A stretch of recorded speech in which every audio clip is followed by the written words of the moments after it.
వరంగల్లో మహిళ పట్ల అసభ్యంగా ప్రవర్తించిన యువకుని చితకబాదారు స్థానికులు. నగర శివారులోని ఎనుమాముల లెనిన్ నగర్లో తాగిన మత్తులో రాజేష్ అనే యువకుడు ఓ మహిళను దూషిస్తూ వేధించాడు. ఆమె కేకలు వేయడంతో స్థానికులంతా వచ్చి అతన్ని పట్టుకుని చితకబాది పోలీసులకు అప్పజెప్పారు.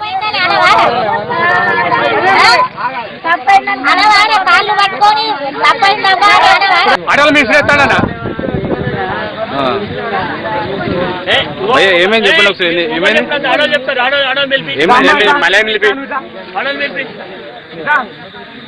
చెప్తాను ఇట్రామా ఇట్రామా ఏమని చెప్పి బయటికి పోతాను 3 సార్లు బండికి 3 సార్లు తెచ్చినాను. ఎందుకు వచ్చినావు? బీర్ తాగినావు ఒకటి బీర్ తాగినావా?